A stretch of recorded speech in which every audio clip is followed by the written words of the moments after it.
Hi, my name is Uluc Yuca. I'm the co-founder and CEO of VitalPlay. That's wonderful. You've won an award here at the Health 2.0 conference being held in Dubai. So, what does it feel like to achieve the recognition for your many accomplishments? Well, I think, it feels good. It feels that, our efforts kind of, rewarding itself. But I think this award is for everyone. I cannot take this award for myself also, because here we are all trying to change the world. We're all trying to enrich people's life.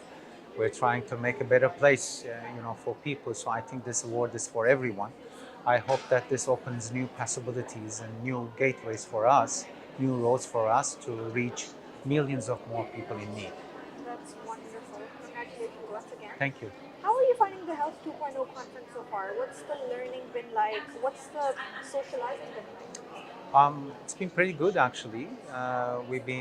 I think there are a lot of important stakeholders and people from all around the world in health, and we've been talking most of them, and establishing some B2B partnerships, learning. There's a lot of great inputs for them. So this is how we do it. We are in an incredible sector here. It's a very very human related, human centric sector, and without the collaborations, I think it will be very difficult to reach millions of people. So it's been very productive. Thank you, Hapto. Thank you so much. We're glad we had you here. We're honored to have people like you add value to the conference. I'm sure there's a lot of people watching that are really inspired by you. Give them some words of advice. For for people who are in digital advice. Okay. First of all, let me just give you advice, because I've been in investment and startups for a long time. Number one, I think don't take this lightly, but it starts with believing in yourself. Believing in yourself and believing in your company is different things. You have to believe in yourself, believe in your idea, and believe your company. Because I tell you, there's going to be some times you're going to question everything. If you believe in yourself, you're going to answer the most important question in life. Why question?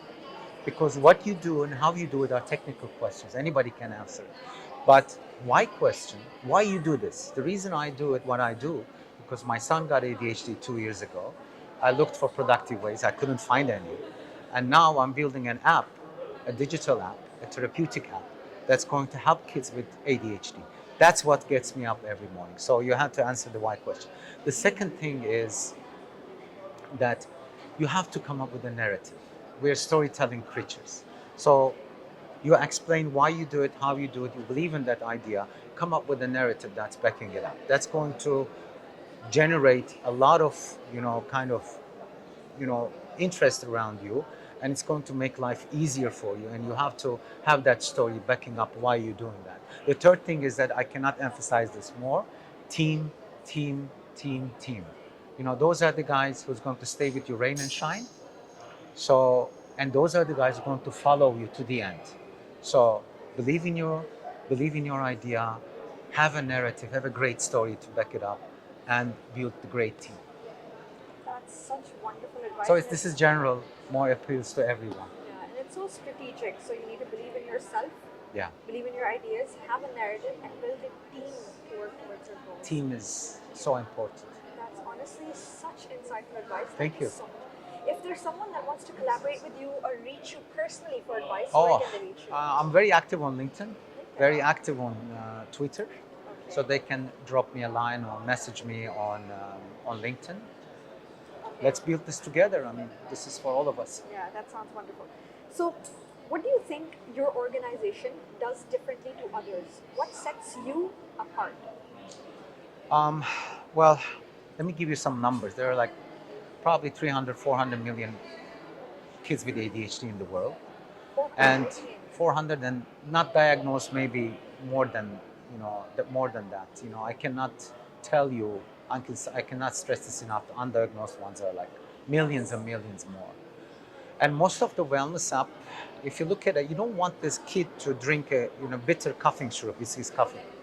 So you need to have a fun and sticky and enjoyable game, so that the kids can play. So we believe that there's not much fun, gamified games and gamified apps out there that's appealing for ADHD. So I'm talking about from my side and from my company.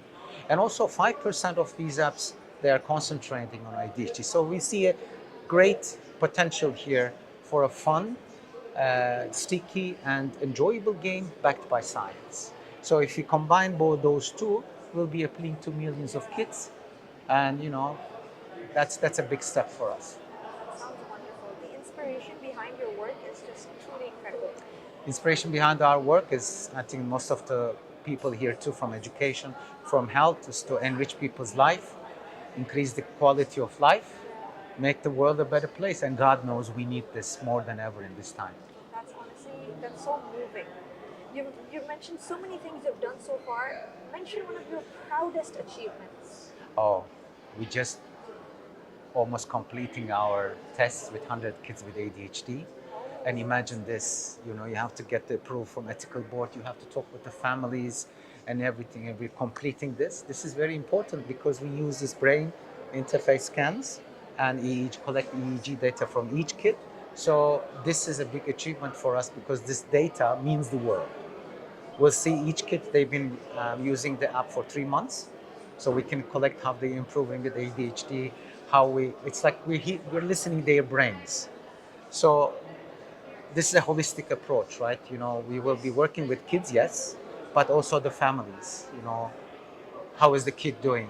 Like if the kid is having a healthy diet, healthy lifestyle, is he exercising? Because if we do not combine all of them, which we're trying to combine it now, it's going to be very difficult just playing a game or taking a medicine and wish for you're not going to get healthy. It's not going to happen. That's actually quite insightful. So you mentioned like the future and where the world is headed. How do you see your company playing out in the future, specifically with like digital health? What role do you see your company playing in digital health? Hopefully, we'll be somewhere to be a proper place in that chain, right? I think that digital therapy is going to be, it's getting there where it deserves. Why? Because it's more accessible, it's more inclusive.